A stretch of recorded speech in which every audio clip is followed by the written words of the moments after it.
Почитувани представници на медиумите, почитувани граѓани. Нашиот преобав град, на кој ни завидуваат граѓаните од сите други градови во државата, се соочува со голем проблем поради индоленското однесување на некои државни институции.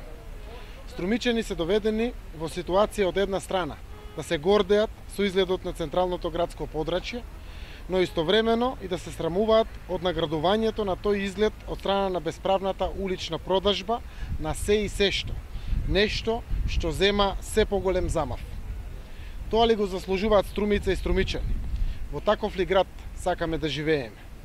Малостопанствениците и докенџиите, кои уредно си ги плаќаат сите давачки, се доведени до работна пропаст. Сиромаштијата добива загрижувачки димензии, а цените на основните производи секојдневно растат. Куповната моќ на граѓаните е сведена на минимум, па поради тоа докенџиите немаат работа. Згора на тоа, сведоци сме на невиден апсурд.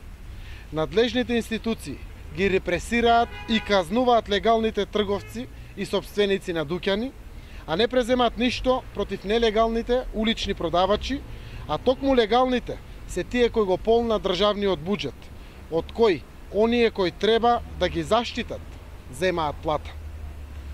Ова го нема никаде.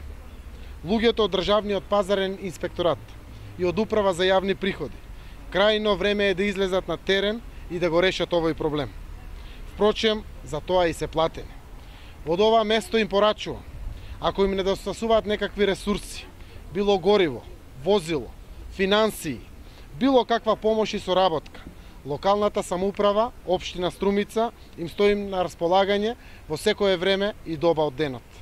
Општината досега постапува, согласно член 14 од Законот за јавна чистоќа. Имаме преку 150 мандатни казни, но согласно овој закон, граѓаните одат, казната ја одработуваат во комуналните јавни предпријатија и повторно се овде на терен. Сами не можеме да го решиме овој проблем. Ние не можеме да конфискуваме роба.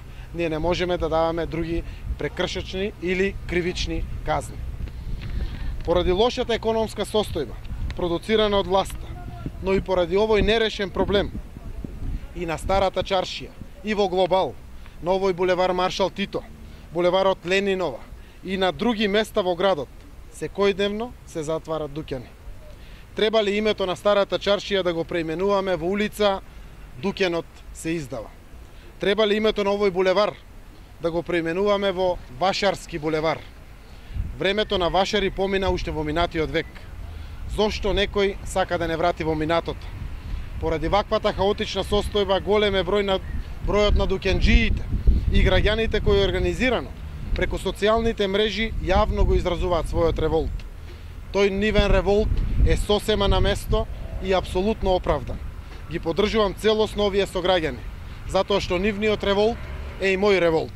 Ги повикувам јавно споменатите државни институции да го решат овој проблем и да се справат со се поголемото безредие во градот во делот на нелегалната продажба и трговија.